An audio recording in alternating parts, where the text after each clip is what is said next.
Les récentes décisions de la Cour constitutionnelle qui invitent le Parlement à revoir sa copie, notamment les 100 millions de caution et son budget qui a pris en compte 99 députés, ne sont pas du goût des parlementaires de l'opposition. Ils l'ont fait savoir lors de la plénière de ce vendredi. Suivons ici quelques députés au micro de Emma Rodono.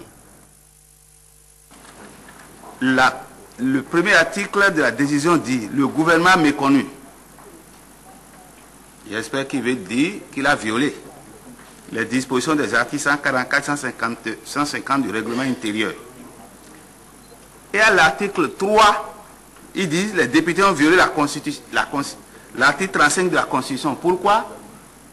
Parce que nous n'avons pas étudié le budget.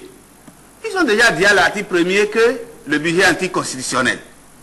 Puisque le gouvernement a méconnu les règles, les articles, deux articles constitutionnels. On dit maintenant que parce qu'ils veulent nous pousser alors à étudier un document anticonstitutionnel. Non, moi je trouve que c'est un peu contradictoire. Moi j'ai saisi la Cour le 11 novembre. Puisque c'était clair, comme l'a dit la Cour, que le gouvernement a violé les articles 141, 144 et 150, il fallait voiler la chose. La Cour a parlé de méconnaissance par le gouvernement, ce qui est plus grave effectivement qu'une violation. Ça veut dire que le gouvernement ne connaît même pas ces articles, ou n'est pas au courant de leur existence, de leur existence. Et pour ne pas dire que nous avons raison par ce recours, le gouvernement a été instruit d'introduire aussi un recours. Et ça, le 1er décembre. Suivez bien les dates, le 1er décembre. Et ce n'est qu'après ça que la Cour a trouvé l'argument pour dire, si nous avons raison en disant que le gouvernement a violé les articles précités, le gouvernement aussi a raison parce qu'en votant notre budget, nous avions violé la Constitution. Notre budget a été voté le 23 septembre. Le gouvernement a attendu le 1er décembre pour demander le contrôle de constitutionnalité de ce budget. Tout simplement parce que nous avions fait un recours auparavant. La connivence est claire. Et c'est vraiment lamentable. Nous ne sommes plus en démocratie. Moi, vous savez, je me demande où nous allons. Si M. le Président Yahya Benin veut nous emmener avec sa Cour constitutionnelle, la Cour des miracles, à ce qui se passe aujourd'hui en Côte d'Ivoire, M. le Président, où on tire à balles réelles sur les manifestants. Alors si c'est comme ça, c'est cette figure-là, ce schéma-là que vous nous préconisez, M. le Président. Et je sais que vous êtes grand-père, hein? Je sais aussi que peut-être certains de vos enfants sont à l'extérieur. Et que pour vous, excusez-moi, je dis qu'enfant deux fois, parce que je ne sais pas si vous avez encore des enfants ici. Et que ce sera très facile pour vous, au moment où ça va chauffer, de traverser les frontières. Parce que vous serez léger comme une plume. Ce ne serait pas mon cas. Moi et plusieurs de mes collègues ont ici enfants et petits-enfants. Alors on a de quoi être inquiet, Monsieur le Président. Vous vous rendez compte? Vous nous avez défendu la dernière fois, tout le monde était pour vous. Je vous l'ai dit, nous étions absolument surpris et heureux que vous ayez pu avoir le comportement que vous avez vis-à-vis du pouvoir. Monsieur le Président, je vous en supplie, si vous avez une once, comment dirais-je, de pouvoir, non, je ne crois pas, auprès de Yahya Benin, dites-lui d'arrêter les frais. Est-ce qu'il est permis à la Cour d'interpréter notre Constitution en sortant de son cadre pour se retrouver en France, ou bien dans des pays qu'on ne maîtrise pas, avec des données de 1960, 1959, comme quelqu'un qui est devant, comment on appelle ça quand on est au tribunal là? Oui, comme à la barre, comme un avocat à la barre.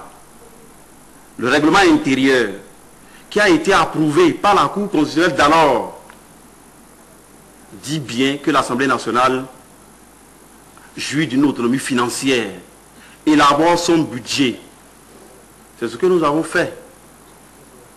Mais nulle part, je n'ai jamais trouvé quelque part où on me dit que c'est d'une autonomie de gestion que nous disposons. C'est vrai, la décision de M. Robert Dossou est sans recours. Il ne dit pas de la Cour constitutionnelle. De Robert Dossou est sans recours. On ne fera pas de recours. Et pour cela, Monsieur le Président, je propose à ce que notre commission des finances soit convoquée pour lundi. On va se réunir lundi.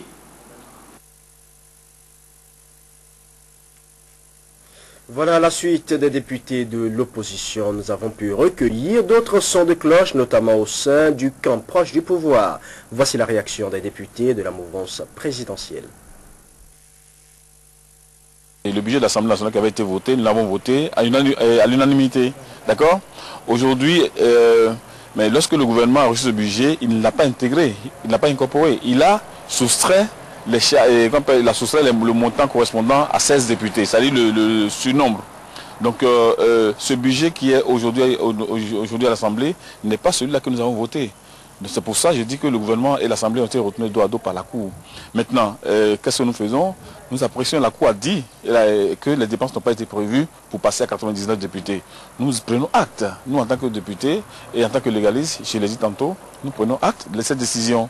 Maintenant, qu'est-ce que j'en passe particulièrement? Je pense que ça aurait été une bonne chose que nous puissions être à une représentation beaucoup plus importante, n'est-ce pas, de notre population à l'Assemblée, parce qu'aujourd'hui, lorsqu'on prend les 83 députés, le député, il représente environ plus de 100 000 Béninois. Vous comprenez, dans beaucoup d'autres pays, c'est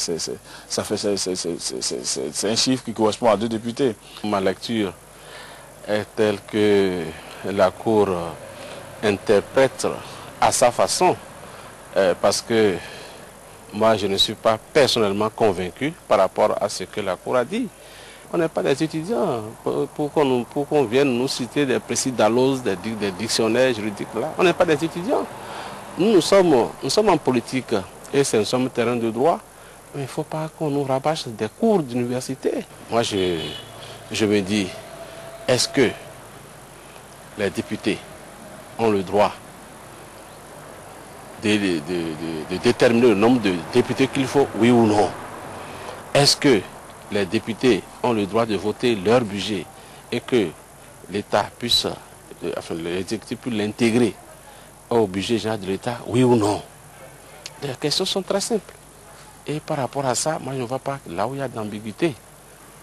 S'agissant de ces 3 décisions, de ces 3 arrêts de la Cour, je crois que ce sont des décisions qui sont d'une rigueur juridique imparable, de mon point de vue, étant donné que c'est suffisamment bien argumenté pour que l'on comprenne les conditions dans lesquelles la Cour a été amenée à prendre ces décisions-là. La Cour ne nous dénie pas du tout notre autonomie financière, au contraire, elle nous trace ou nous indique la voie que nous devons suivre pour faire respecter en notre faveur notre autonomie financière. Donc, de mon point de vue, je suis parfaitement à l'aise et d'accord avec la décision de la Cour. Vous avez parlé de la question de la caution. Je crois qu'à une autre occasion, j'ai eu l'opportunité d'indiquer un peu. Il faut toujours suivre l'argumentaire de la Cour. Les attendus qui précèdent la décision sont des éléments importants. La Cour dit ceci: tous les Béninois peuvent être candidats à la fonction de président de la République. Si vous portez le montant de la caution à 100 millions, vous introduisez une disposition discriminatoire. Or, en cette matière, la discrimination ne saurait être de mise. Vous éliminez de ce fait une bonne frange des candidats potentiels et vous laissez la place seulement à ceux qui sont riches. 15 millions, ce n'était pas donné à tout le monde aussi. Mais c'est vrai, ce n'était pas donné à tout le monde, mais c'est une mesure qui est moins stricte, moins discriminatoire que 100 millions, vous convenez avec moi. à partir de ce moment, la Cour a encore énoncé un principe qui est fondamental. Les arguments que les députés ont développés, c'est de dire que être candidat à la fonction de président de la République, ce n'est pas une question individuelle, mais une question d'un groupe, d'un parti, d'un ensemble de partis qui portent le candidat. La Cour dit que ce n'est pas ça. C'est une question de volonté, de décision personnelle. Voilà les décisions de la Cour étant sans recours. Les députés ont, au terme du débat, décidé de se conformer aux prescriptions de la haute juridiction. Ainsi, les questeurs, le bureau et la commission des finances sont invités à corriger lundi prochain le budget de l'Assemblée nationale pour qu'au plus tard mardi, il soit voté en plénière et envoyé au gouvernement.